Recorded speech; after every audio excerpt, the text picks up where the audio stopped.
up and hear our story. We got the DJ brothers joining us from overseas. Welcome, everybody. Well, tonight is the first of maybe a few. We'd like to have these episodes where we just gather together informally to hear some encouraging, sweet stories, testimonies of people's lives, even what the Lord has done in our life, how He's arranged certain things. It's so encouraging to hear from those that have maybe they're a little more advanced in life or gone on ahead and had many more experiences, to come back and hear how the Lord guided them through so many different experiences. So tonight we have one of the faculty from Long Beach State with us, and he's, of course, those of you that know him, he needs no introduction, but for the sake of those that don't know him, this is John Tramel, teaches computer engineering and works at Northrop Grumman, and he can we'll just give it to him, and he'll just take it from here, and afterwards we might have a little question and response. So if you have any questions as our guest speaker tonight, John, is sharing anything, if you want to make a little note, maybe you want some extra detail on something, you just have a question about his experience or would like to ask anything, feel free after the sharing to ask the questions, okay? So with that, we'll just turn it over to John and take it from there.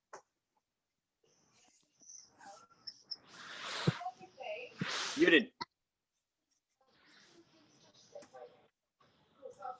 Okay, there we go. So young people, I'm so happy to be able to take the time to be with you guys. You'd think I'm a rookie here. I think I'm going. So I hope you enjoy the time together. I want to speak a little bit. I found it interesting that the introduction introduced me as an engineer at Northrop Grumman and a faculty at Long Beach State, both of which are true. These days, I track for the Northrop Grumman in Redondo Beach. Our end product is satellites, so I'm involved in the design of electronics for our satellite systems. And I've been teaching for quite a while at Long Beach State in the computer engineering department. This will be my last semester teaching. For now, I'm taking a little break. But like I said, I'm really happy to be able to get into a little bit of my life experience with you guys. So the first thing I'd like to do is, if I could, I'd like to share my screen. And let me see if I can do this. And what I'd like to do is, hopefully you can see what's in front of me. This is a little pamphlet. So I just want to let you know that I'm not too far off from where you guys are. The only thing is I have a little bit of a head start. I used to be a student at Long Beach State. I was a participant in the Christian Students Club. This is one of our tracks that we made at the time to hand out to all of our friends. It talked about who we are, what we believed, the fact we're a Christian club. We believe in the Lord Jesus. We believe the Bible is the Word of God. We believe that Jesus loves man. We believe that Jesus saves men. So this is just a little track. I'm not here to go over the track. And just one of the little slide just to show if you can see it. This is me here in the meeting, working with some of the other young people. It's quite a while ago. You can tell by looking at me, I don't quite look the same. Standing right next to me here, that's Brother Rob Allison. Some of you guys know Rob, and some of you may know Tom Smith. That's Tom Smith over to my left. But here we are. This is in a place we used to meet, the old meeting hall. So where we're starting today is where I am.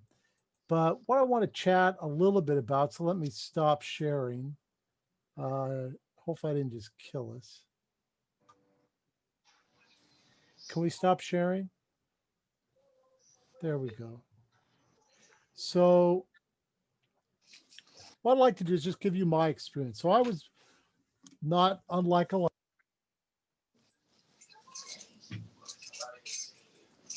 You're on mute. You muted yourself.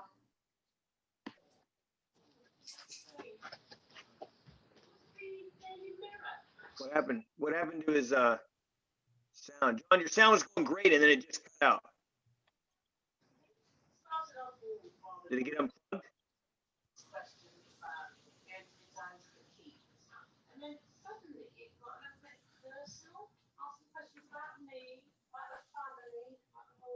Yeah, still can't hear. It was like you in mid-sentence, it just like stopped. Would it be the connection of your speaker?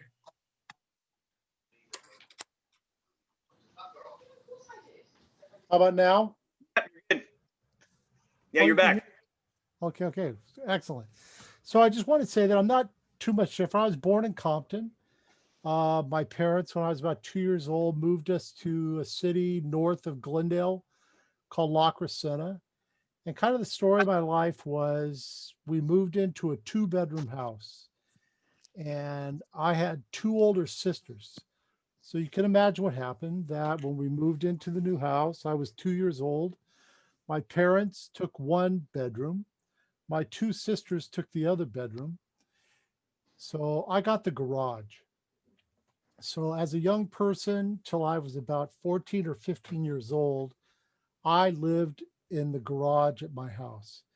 And it was kind of a little bit of a peculiar situation in that I was quite a ways from my parents. So I spent a lot of my youth somewhat terrified at night to go to sleep. My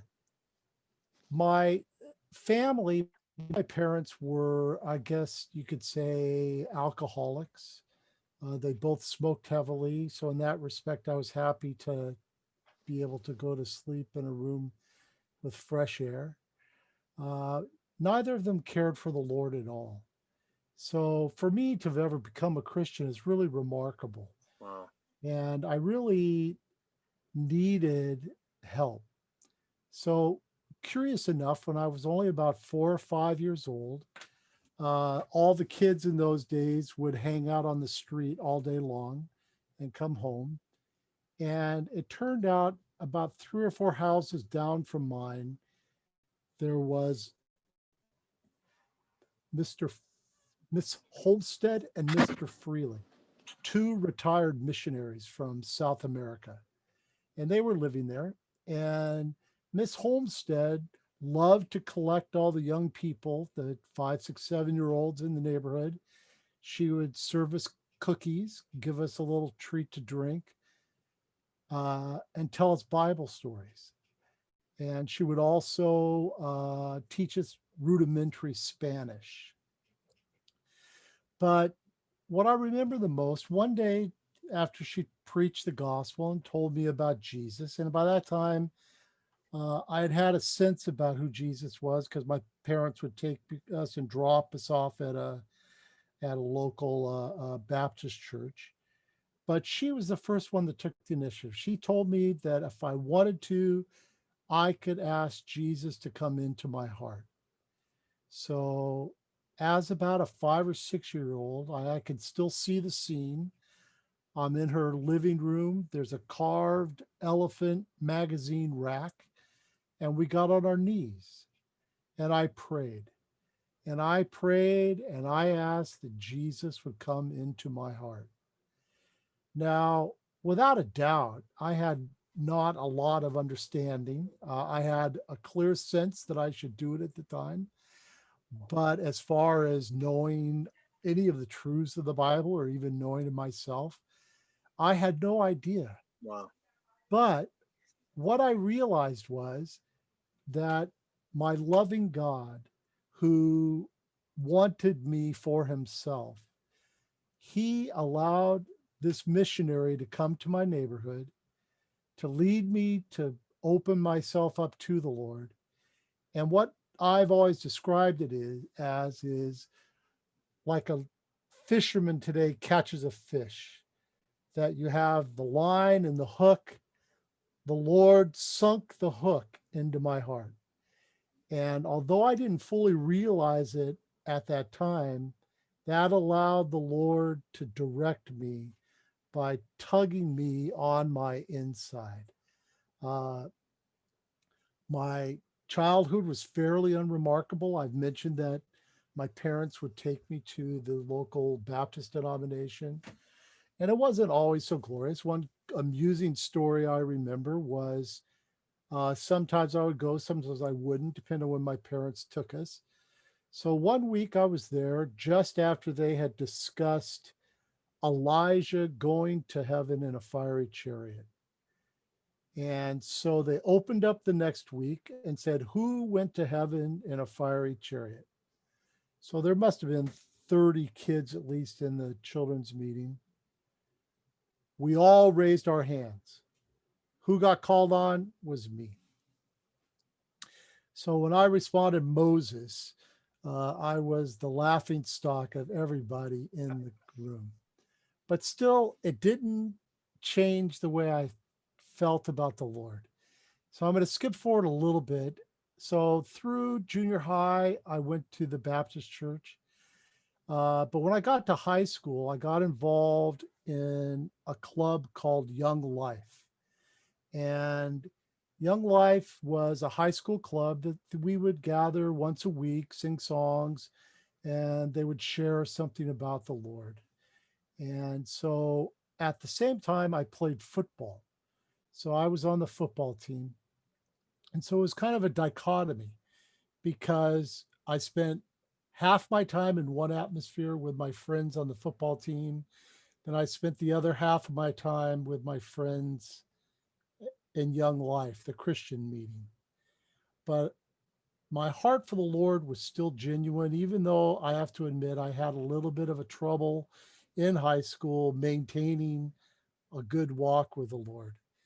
But the summer after my junior year, I was invited to work at a camp in Colorado. And so young people came from mostly from the eastern part of the United States. And we all had different chores and we worked together while the campers came and went for about a little bit over 4 weeks. And that was the first experience in my life where I had what today I would describe as a corporate experience of living with other Christians, working with other Christians in a day by day manner. And again, that hook that got sank in me was just reinforced. I had a desire for this type of life. I wanted to be able to sustain my Christian life by being with other Christians on a regular basis. So I finished high school. And after high school, I tried to keep pursuing the Lord. I had a little bit of a hard time going to college. So I would work or go to college at the local junior college for a while. But I decided some Christians moved into my neighborhood. So I moved in with them to try and go on with the Lord. And so it was a corporate living, we called it at the time. And we kind of, the group was kind of loosely defined, you might say. It really wasn't that structured. Then we moved to a small house, and it turned out that the people that owned the house uh, were meeting at a meeting hall in Los Angeles called Eldon Hall. And so they invited us to come to a young people's meeting. Well, as the story of my life goes, I missed that meeting. So you could call me Thomas. But the ones that came back were crazy. They came back so happy, so much enjoying the Lord.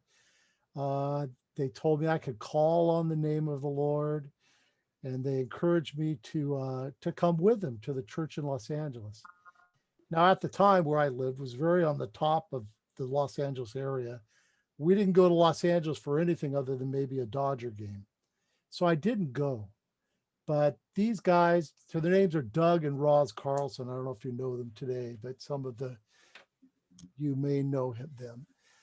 They went on with the Lord and they kept going. And for me, once I lost those Christian friends, I really didn't know what to do with myself. So I kept working. I wanted to go to college, but the my basic problem was I had no direction. I didn't know what to do with myself. I had no clear guidance. So, long story short, was I saved up some money and I bought a pair of hiking boots and a backpack, and I left and I hitchhiked for 6 months across the United States and Canada.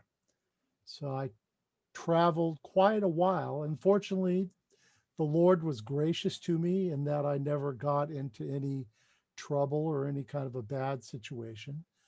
I spent a lot of time alone, a lot of time considering the Lord, uh, but just wandering, you might say.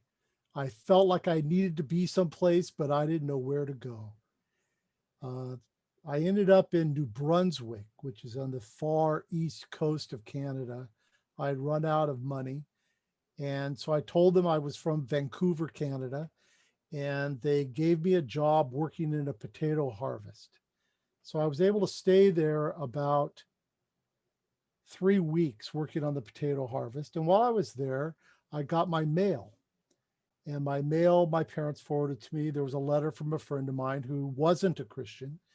And he told me that he had gotten saved and that he was living in Boston. Now, if you know the geography at all, so New Brunswick basically sits on top of Maine. Maine sits on top of Massachusetts. So I thought, okay, let me go and see my friend Larry. And so when I went, he was working at a hotel and with another gentleman named Billy Keir. And so I talked to Larry and I couldn't believe how excited he was, how much he had gotten saved. And they invited me to come to their home. And it was a Tuesday. So I went to their home with my backpack. They said I could stay there a while. But after dinner, they were all going to go to a prayer meeting to pray. And of course, they weren't going to leave me, a new guy, alone in their house. So I went to my first meeting there, and it was a prayer meeting. And what I don't remember a lot other than the impression that these people were really serious about the Lord and they were serious about the Lord's move on the earth. So, long story short, the people I lived with, uh, I was working in a machine shop, which was up to par for my education level at the time. But one of the brothers I lived with, his name is Gerald Chan. He was a graduate student at Harvard University. There was another brother, Reggie Favors, who was an undergraduate at Harvard. Another brother, Peter Kinney, was a graduate student at MIT. And what the situation allowed the Lord to do for me was to impress me that I could really do something with my life if I allowed the Lord and I applied myself. Uh, there's a verse in Corinthians, it says that if you compare yourself among yourselves, you're not wise. And what I took it to mean is that when I compared myself to my friends from high school, I thought, okay, I'm doing pretty good.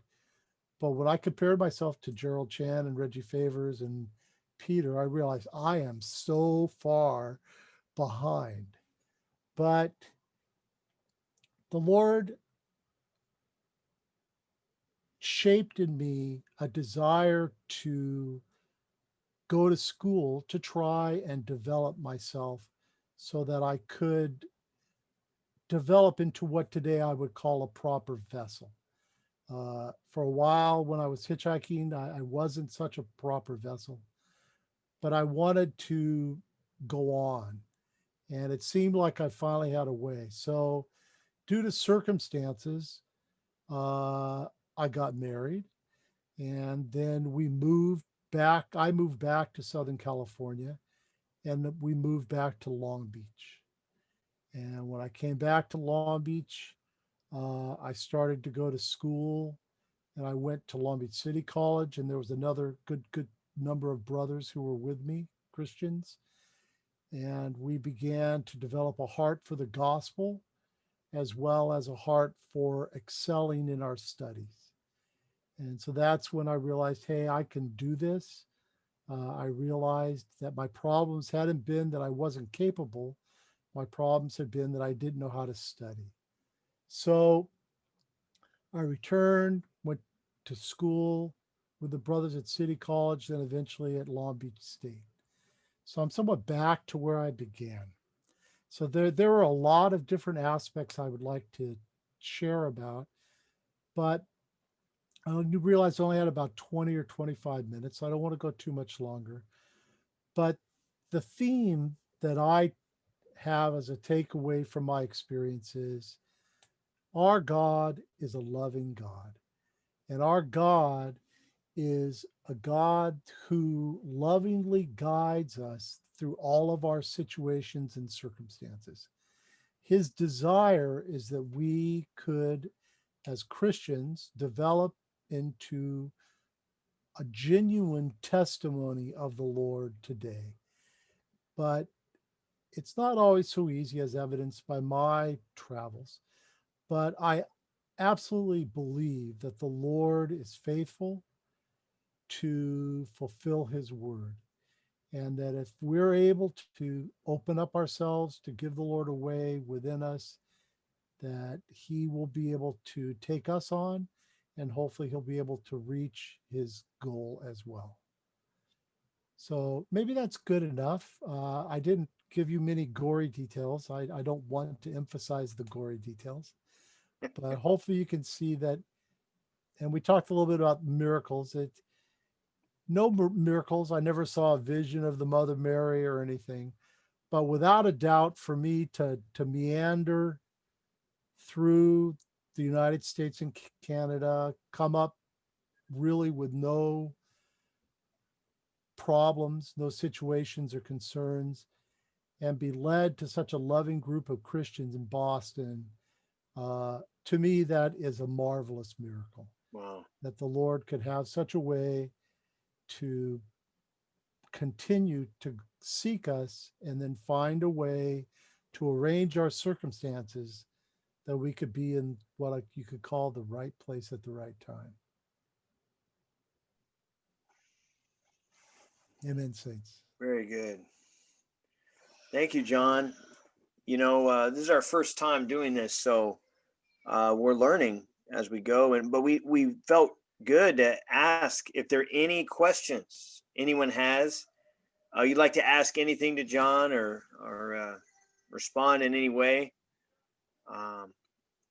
And just as maybe if you're piling up your question, getting it ready, I'll throw a question out there as I was listening. Really encouraging. I really appreciate you sharing, John. And I think something that comes up a lot when you quoted that about measure yourself by yourself. Realizing a lot of times we either discount our own experience, we discount others' experience. Maybe it's age. There's a kind of a different age gap there. But I was thinking related to that. Do you think in your consideration, what your travels, when you were a young man, and the openness and seeking that you had, and maybe the openness and seeking that you and your friends discovered when you were preaching the gospel, do you feel like today's generation is less open, less seeking than when you were a young person on the college campus? Or what do you think about that? Okay, I haven't been thinking about this, but I can think about it pretty quick. I don't necessarily think people are less open. I mean, are less seeking. I believe that the uncertainty in our times, the uncertainty with the coronavirus, the political situation, the unrest, I believe inwardly people are seeking something. Inwardly, they are concerned. One of the things I do believe about this generation is that they're occupied, that they allow themselves, even my joke is, it's not a joke, but walking around the campus, we used to preach the gospel to people. And today, if you try and speak to somebody, they don't hear you even because they have something in their ear listening to something else. So perhaps what's different, I think, if people are occupied, I do not believe that the nature of the young people is any different Mm, than what it was 40 years ago. I do believe the circumstances of the world that they're in is different. I believe uh, just that it, a little more occupied, a little bit harder to get their attention. yeah.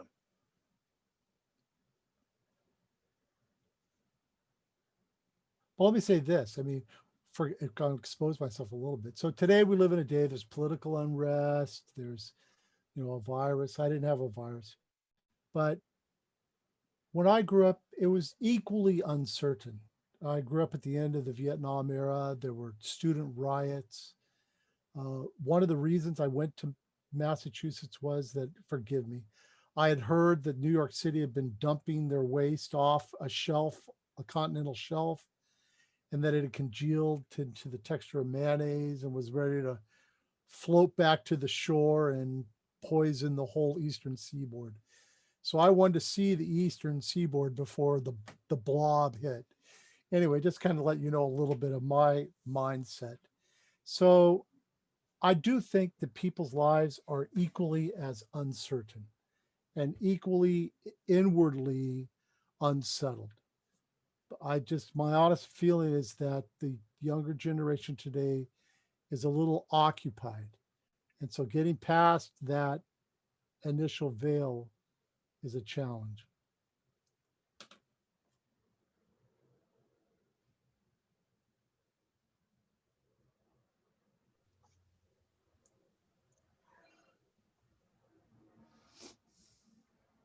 Well, any other questions? Could be academic too.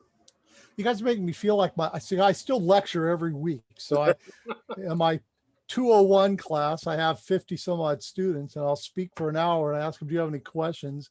Nobody says anything. Then it makes me feel like I'm so alone. So please, if anybody has anything of interest that they'd like to chat about, let's chat. Okay, I have a question. Um, so you grew up like as a Christian family, but when or how did God became real to you? Like your experience?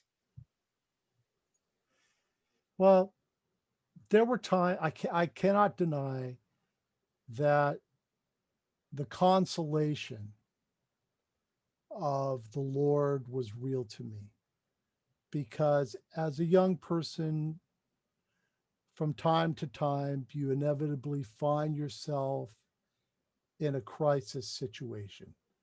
And throughout my childhood, there were different times when circumstances and situations were just not good. So the Lord to me was an experience of consolation. But genuinely, for the Lord to be real to me would have been once I arrived in Boston. Uh, my aspiration and my desire as a high schooler, my biggest problem was I didn't have the energy. I mean, you have a heart's desire to pursue the Lord, but you find your tank is empty and it's kind of hard sometimes. So once I got to Massachusetts was where I began to get some real help that the Lord could become real to me on a daily basis to allow me to live a Christian life.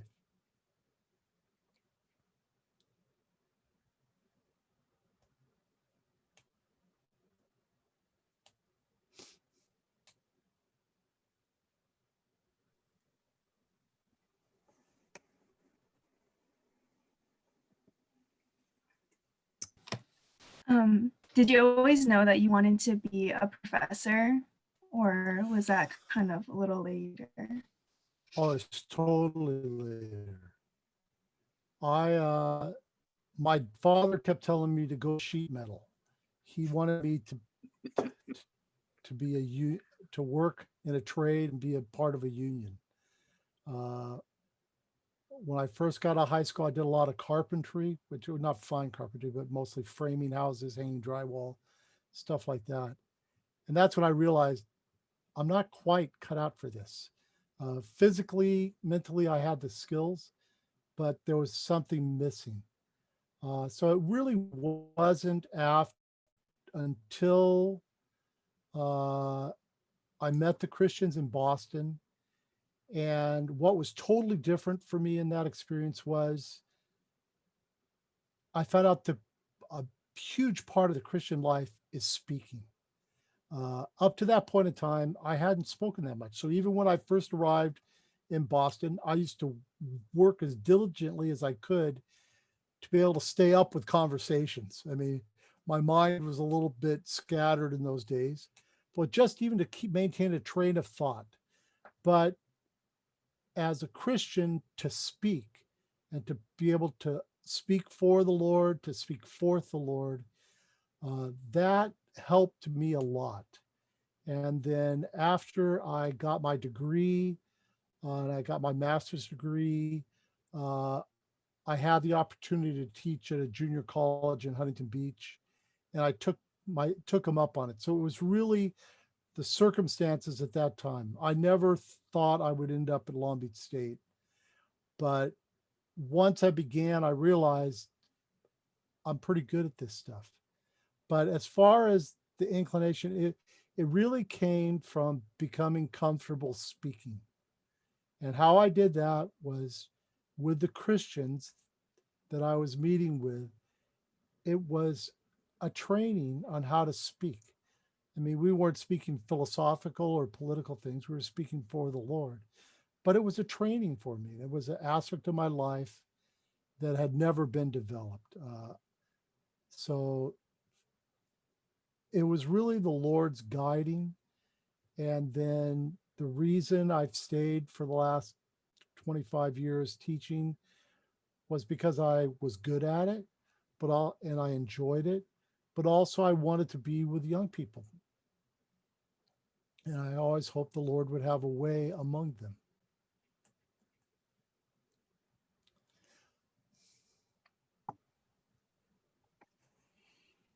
Amen.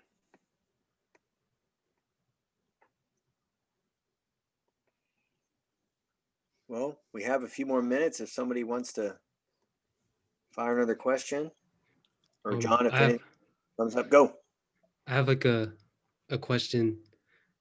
You said that when you after Boston you came down to Southern California, and then you went to City College and eventually to Cal State, and then you talked about preaching the gospel. Do you have any cool experiences on preaching the gospel? So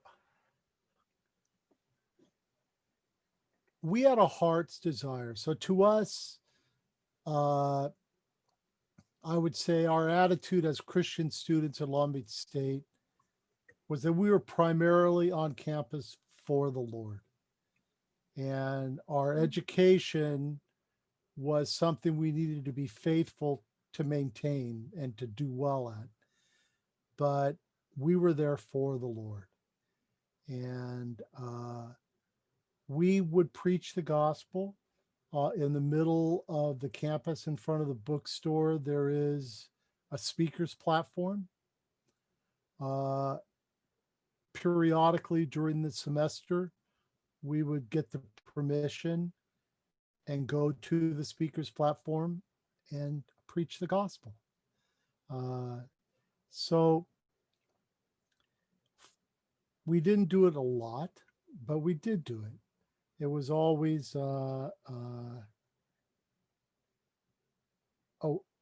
it was difficult in one sense to stand up in front of your classmates and to declare your love for the Lord and your faith in the Lord. But again, with regard to speaking, the more you speak, the stronger you become.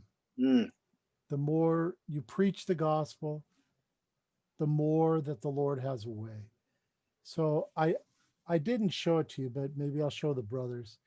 I did, in preparing for tonight, I found a shopping list of all the topics that the brothers had encouraged us when we were students to write our testimonies, to write about our experiences of the Lord, to help to communicate with others. So we really tried before the Lord. We used to publish every day in the Daily 49er an article about the Lord. And we had our regular meetings on the campus. It was quite an experience. We didn't, men didn't come to join us in droves, but there was fruit. And I would say most of all, we brothers in particular were strengthened before the Lord.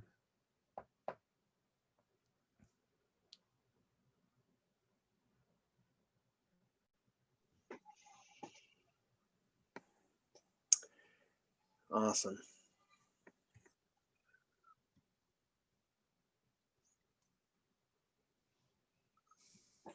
Well, I would just, on behalf of all of us here, we really appreciated your time, John. I think our time's coming to an end. It's not like a radio show, so I don't have to say final thoughts, but No, it's excellent. So, and also young people. So I'm still on campus. My email is john.tramel@csulb.edu. So if it was a different era, I would tell you to drop office. But I have a virtual office now. So if you ever want to chat or have any questions or you want to talk about anything, feel free to send me an email. And I appreciate you brothers inviting me. And I look forward to hearing of many more saints coming to speak to the Christian students at Long Beach. awesome. Well, very good. Thank you, everybody, for joining us. This is just the first of many. And we can stay on and chat if you'd like. You can also sign off. But thanks for joining us. We'll do this again soon. Thank you. See you all. Bye. Thank you. Bye-bye.